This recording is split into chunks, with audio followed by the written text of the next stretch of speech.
gonna happen like that. Why did you have contact with him? If I'm being transparent here, we've been in contact since I was in jail in December. Why? We basically have been living together. Why? I sometimes need help financially, and he's been my financial support for the last 4 years, on and off. Well, it doesn't seem to work. I'm absolutely aware of that. And Okay. Well, when did you become aware of that? I've been pretty aware with it for the last 2 years.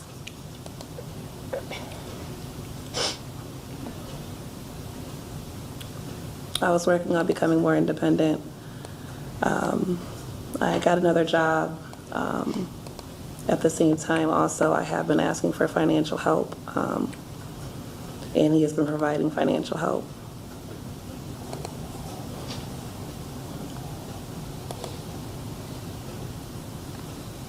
But I am working on becoming more independent. I got another job. I moved my daughter and I to Forbes' house because I am becoming aware and learning in therapy that some things are just not healthy for me in my life. So.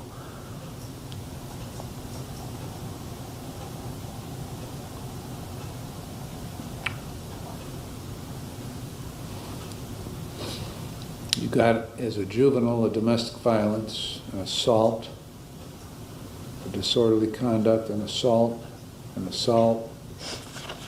domestic violence, an assault. As an adult, you got domestic violence, an assault, an attempted aggravated assault.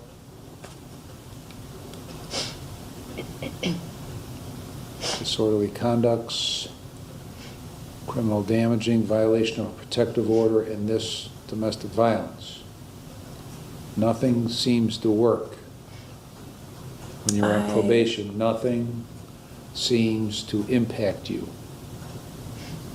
Last time you were here... The judge's questions aren't focused on the relationship itself. They're designed to uncover the decision-making process behind repeated violations. Financial dependence becomes the center of the defendant's explanation, but the court hears something different. A short time ago in May,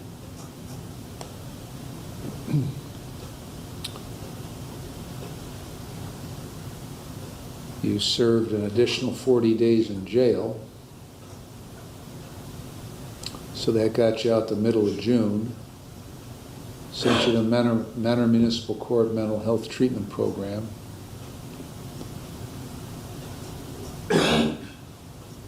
Told you to have no contact with Joyner. And 2 months later, you're at it again. So you don't seem to want to listen. I have told my probation officer there have been several, this isn't the first incident that has happened. There have been several incidents that have happened, which is why I did try to take necessary precautions to kind of step away from our situation. I did check my daughter and I into the Forbes house. I always was in communication when it came to my probation officer about some of the things that have been occurring. What do you mean you listen to? You don't listen to anybody. You do exactly what you want to do, when you want to do it, how you want to do it. And you've been doing that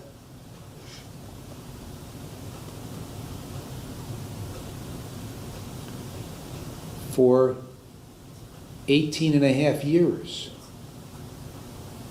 Oh, I'm sorry. On like a that. constant basis. And you're only 33. So you haven't changed a thing in your life. I feel like I've changed a lot. When? I feel like my temperament has changed a lot before this. When? I haven't been in trouble since 2013. What do you mean you haven't been in trouble since 2013? Didn't you hear all this stuff I read off? As a juvenile? No, as an adult. I don't really get in trouble with the law. Okay. June of 11, domestic violence. June of 12, assault. June of 12, attempted aggravated assault, like 2 weeks later after the first assault. November of 16, disorderly conduct. March of 17, disorderly conduct fighting. August of 20, possession of marijuana. December of 20, disorderly conduct persistent. September of 21, disorderly conduct. May of 23, criminal damaging. October of 23, violation of a protection order. In here, domestic violence. In Cleveland, whatever they charge you with in Cleveland, that there are charges pending in Muni court. What do you mean you don't get in trouble? These are usually incidents with my ex-boyfriend. Okay. Why? Why do you, if they're from your ex-boyfriend, why do you keep getting in trouble in disputes with your ex-boyfriend? I'm usually defending myself. Okay. Okay, it seems to me from your record and from my contact with you, you do not know how to conduct yourself in a manner that keeps you out of jail. You don't seem to be able to do that. No matter what the conditions of any probation, how many times have you been sent to prison? Never. Never. Which means you've always been on probation, right? Right? No. No. Okay. How many times you been on probation? Twice. Twice.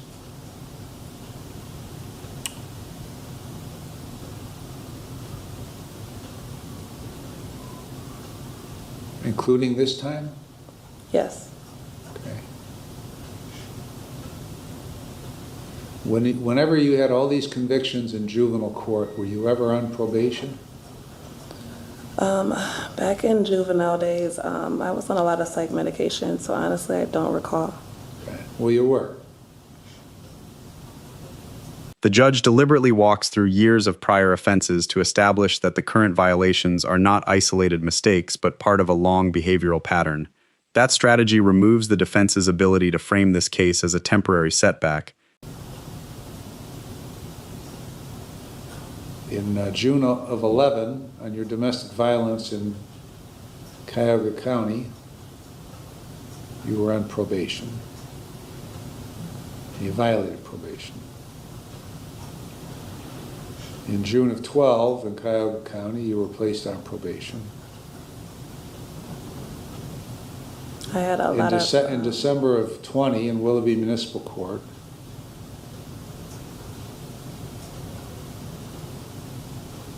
well, you weren't on probation because you never showed. Okay. So why didn't you comply with the terms of probation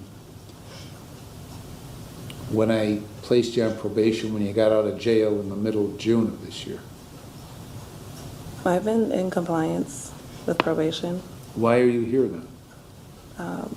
Because of what just occurred. What? Because of what just occurred. What just occurred was the violation of the condition of probation that you have no contact, right?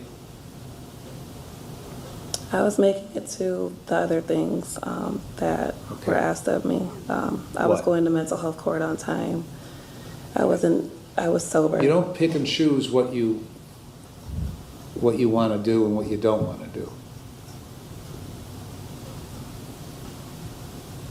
You do, but you're not permitted to do that.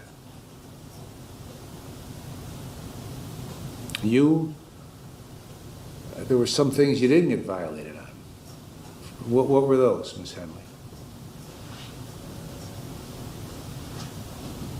Your Honor, there were prior incidences of contact with the victim. Since being put on probation here? Yes, Your Honor, Okay. documented by a Woodbrook Police Report, as well as from the defendant. There was a traffic offense occurring in Lyndhurst that I was never made aware of, nor was I made aware of that she was out of county that day. I'm sorry, Lyndhurst Muni.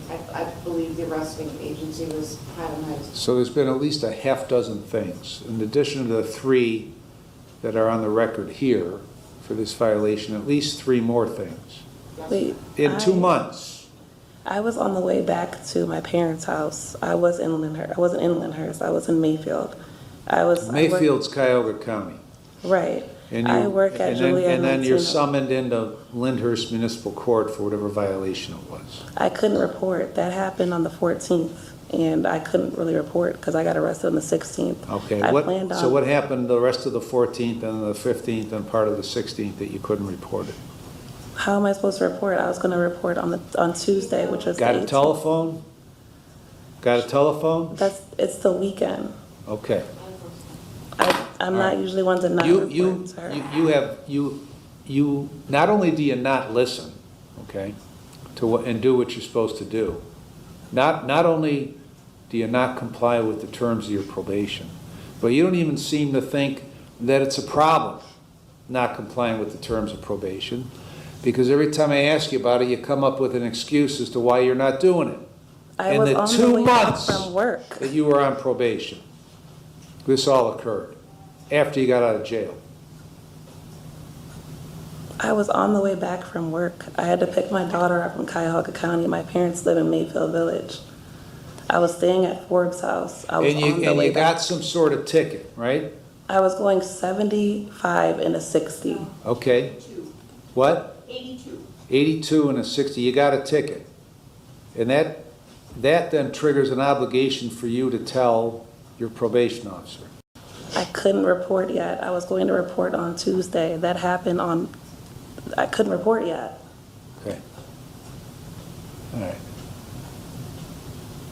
All right, so there's a perfectly reasonable explanation for each of these violations. I was really on the way back to pick my daughter up from So my is there a parents' house. perfectly reasonable explanation for each of these violations? Yes. There is, okay. Not all of Ms. them, no, Tomaszek? but that one. Thank you, Your Honor. Unbelievable.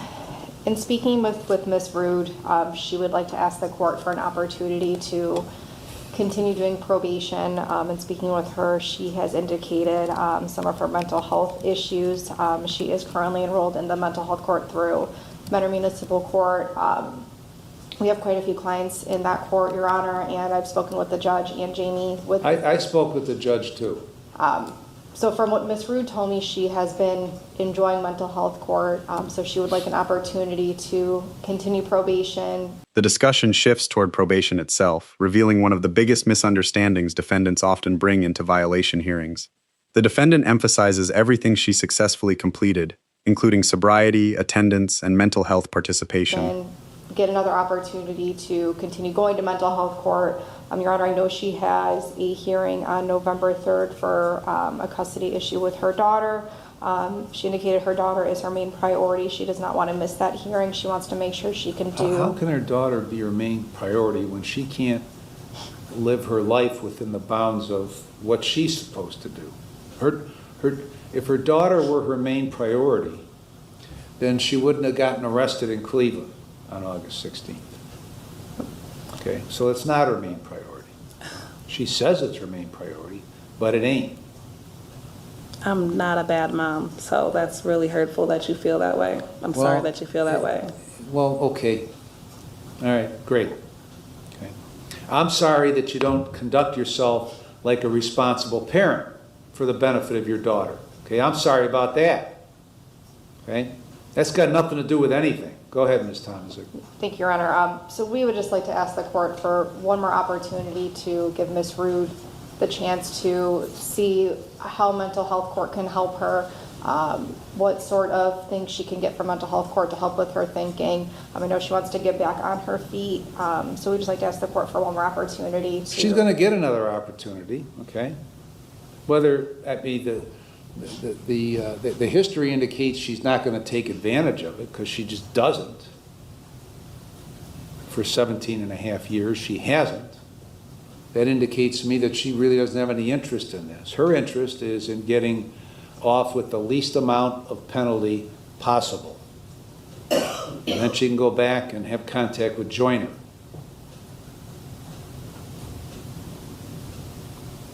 But she'll get the opportunity. Thank you. Thank you, Your Honor. All right, I've gone back and looked at the pre-sentence report and considered all the applicable statutes once again. And as I said earlier, you were sentenced on May 7th. You got out of jail on that sentence when I placed you on community control in mid-June, and you violated multiple times, at least a half dozen times, 3 of which were filed, 3 of which weren't. And you have no concept. You have no concept of why you do what you do. Because you indicated to me that there was a perfectly reasonable explanation for each thing you did. You have no insight into what you're doing, why you're doing it, and how to stop doing it. Now I'm going to keep you on community control for the same term. You're going to serve 95 days in the jail with credit for 35. After that, you're going to go to NeoCap. You're going to complete that program and follow those recommendations.